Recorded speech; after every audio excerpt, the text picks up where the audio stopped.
కళ్యాణదుర్గం ఎంఈఓను బదిలీ చేయండి. కళ్యాణదుర్గం మండల విద్యాశాఖ అధికారి ఎంఈఓను బదిలీ చేయాలని కళ్యాణదుర్గం ఆర్డీఓ రాణి సుస్మితకు వినతి పత్రాన్ని అందజేశారు జై భీమ్ సంరక్షణ సమితి వ్యవస్థాపక అధ్యక్షులు విలియమ్స్. ఈ సందర్భంగా ఆయన ఆర్డీఓ ఇచ్చిన ఫిర్యాదులో మాట్లాడుతూ కళ్యాణదుర్గం ప్రైవేట్ పాఠశాలలకు అధిక ఫీజులు, పాఠ్యపుస్తకాలు అధిక ధరలకు అమ్ముతున్నా నోటీస్ బోర్డులు ఏర్పాటు చేయడం లేదని తల్లిదండ్రులు ఫిర్యాదు చేసిన కూడా ఎంఈఓ ఫోన్ ద్వారా చెబితే నేను చెయ్యను, నాకు పేపర్ ద్వారా కంప్లైంట్ ఇవ్వాలని సమాధానం చెప్పి ఫోన్ కట్ చేస్తుందన్నారు. అంతేగాక పాఠ్యపుస్తకాలు ఉన్నాయన్న ఇన్ఫర్మేషన్ ఎంఈఓకు తెలిపితే ఎంఈఓ ద్వారానే ప్రైవేట్ పాఠశాల యాజమాన్యాలకు ఫోన్లు వెళ్లి పాఠ్యపుస్తకాలు ఉన్న రూములను తాళాలు వేసుకుని వెళ్లిపోయేలాగా వీరే వారికి సలహాలిస్తున్నారు.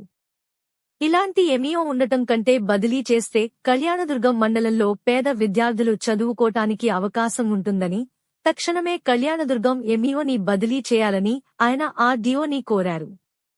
ప్రైవేట్ పాఠశాలలకు పూర్తి సహకరిస్తున్న ఈఓని వెంటనే బదిలీ చేయాలని ఆయన విన్నతి పత్రం ద్వారా ఆర్డీఓకి ఫిర్యాదు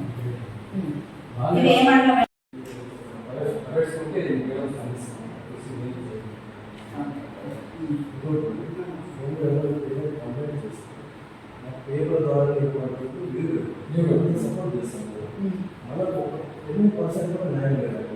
నేను రిపోర్టర్స్ కూడా చెప్తాను. ఇప్పుడే కదా కంప్లైంట్ చేస్తాను. దీనికి మన డిఓ గారు ఎంఓ గారు వెళ్ళాలి విజిట్. ఆ విజిట్ స్కూల్ సీఏ అని చెప్పి దాని అప్పట్లో అమలుమెంట్ చేసేదానికి బోర్డుకు వచ్చి మనం చేతనస్లో సపోర్ట్ చేస్తాను. బెస్ట్ బుక్స్ అమ్ముతారని చెప్పి గవర్నమెంట్ న్యూస్ కూడా స్పందించి వచ్చింది.